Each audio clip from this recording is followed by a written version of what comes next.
தொடர் கனமழையால் விவசாய நிலங்கள் நீரில் மூழ்கி பாதிப்பு. காட்டூர் ஏரியில் நிரம்பிய நீரை வெளியேற்ற வேண்டும் என பாதிக்கப்பட்ட விவசாயிகள் பொதுப்பணித்துறை அதிகாரிகள் முற்றுகையிட்டு வாக்குவாதத்தில் ஈடுபட்டதால் பரபரப்பு ஏற்பட்டது.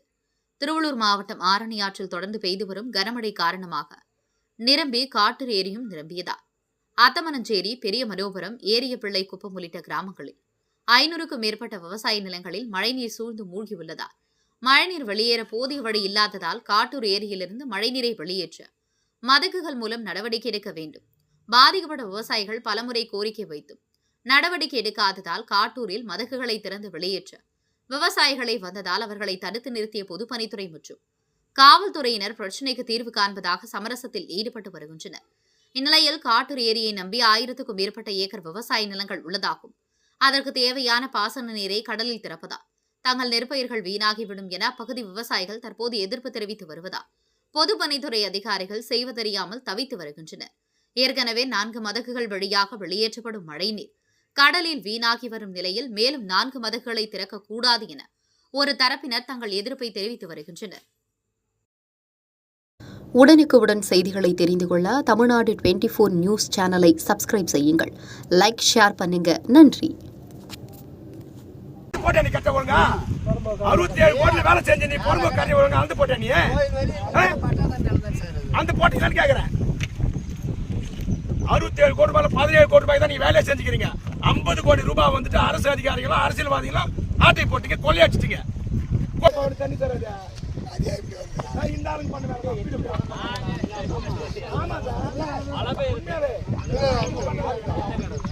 திருவள்ளூர் மாவட்டம் பொன்னேரி வட்டத்திற்குட்பட்ட காட்டூர் தத்தமிஞ்சி ஏரியை ஆழப்படுத்தி நீர் சேமிப்பதற்காக கடந்த 2021-22ஆம் ஆண்டு சுமார் 97 கோடி ரூபாயில் பணி செய்யப்பட்டது.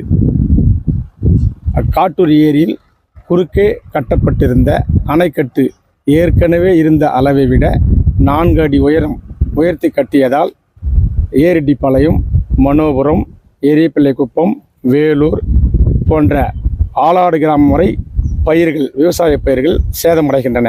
காரணம் என்றால் ஏற்கனவே இருந்த அளவை விட 4 அடி உயரம் நீர் அதிகமாக இருப்பதால் கிராமங்களே மூழ்கும் சூழ்நிலை உள்ளது. இது தொடர்பாக நாங்கள் அரசு அதிகாரிகளிடம் சென்று ஏற்கனவே கட்டியுள்ள அந்த அணைக்கட்டை 2 அடி உயரம் குறைக்க வேண்டும் என்று கோரிக்கை வைத்தோம். அதன் அடிப்படையில் கடந்த 2023ஆம் ஆண்டு கோட்டாட்சியர் பொன்னேரி, வட்டாட்சியர் பொன்னேரி, காட்டூர், வேலூர், ரெட்டிப்பாளையம், அத்தமஞ்சேரி கிராம பொதுமக்கள் முன்னிலையில் சமாதான கூட்டம் நடத்தப்பட்டு அச்சமாதான கூட்டத்தில் இதுபோன்ற மழை காலங்களில் பயிர் சேதமடைந்தாலோ கிராமங்களுக்கு தண்ணீர் சூழ்ந்தாலோ தனியாக அதை வெளியேற்றுவதற்காக சுமார் 4 கோடியே 40 லட்சம் ரூபாயில் தனியாக 4 ஷட்டர்கள் அமைத்தார்கள். அந்த ஷட்டரிலிருந்து தற்பொழுது தண்ணீர் எடுப்பதற்காக பொதுப்பணித்துறை அதிகாரிகள் விவசாய பயிர்களை ஆய்வு செய்து விவசாய பயிர்கள் மூழ்கிய காரணத்தால் அதை வெளியெடுப்பதற்காக தண்ணீர் திறக்க வரும்பொழுது அதே கிராம மக்கள், காட்டூர் கிராமத்தை சேர்ந்த பொதுமக்கள் சுமார் 10க்கும் மேற்பட்ட நபர்கள் தண்ணீர் திறக்கக்கூடாது என்று தடுத்துவிட்டனர். இதனால் வேலூர், அத்தமனஞ்சேரி, ஏரியபிள்ளைக்குப்பம், மனோபுரம் போன்ற கிராமங்களில் அதிகமான விவசாய பயிர்கள் சுமார் 2.5 அடிக்கு மேலாக உயர்ந்துள்ளதால் விவசாய பயிர்கள் அனைத்தும் ஏற்கனவே அழுகிவிட்டது. தற்பொழுதும் தொடர்ந்து 10 நாட்களுக்கு மேலாக நீர் இருப்பதால் மேலும் இருக்கக்கூடிய பயிர்கள் அழுவதற்கான அபாயம் உள்ளது. ஆகவே பொதுப்பணித்துறை அதிகாரிகள் நாங்கள் நேரடியாக சென்றும் பலமுறை மனுக்கள் கொடுத்தும் இன்று காலை 8 மணி முதல் இதுநாள் வரையில் சுமார் 3 மணி வரை நாங்கள் இருந்தும் எந்த அதிகாரிகளும் நேரடியாக வந்து பார்வையிடவில்லை. எங்களை எந்த அதிகாரிகளும் வந்து சந்திக்கவில்லை. ஆகவே பொதுப்பணித்துறை அதிகாரிகள் வந்து இந்த நீரை வெளியேற்றுவதற்கு அவசியம் வந்து நீரை வெளியேற்ற வேண்டும். அப்படி வெளியேற்றப்படவில்லை என்றால் பொதுமக்கள் நாங்களே அந்த தண்ணீரை வெளியேற்றுவதற்கு தயாராக உள்ளோம். காரணம், எங்கள் விவசாய பயிர்கள் நாங்கள் காப்பாற்ற வேண்டிய சூழ்நிலை உள்ளதால் நாங்களே அந்த தண்ணியை வெளியேற்றுவதற்கு தயாராக உள்ளோம் என்பதை தெரிவித்துக் கொள்கிறேன். நன்றி, வணக்கம்.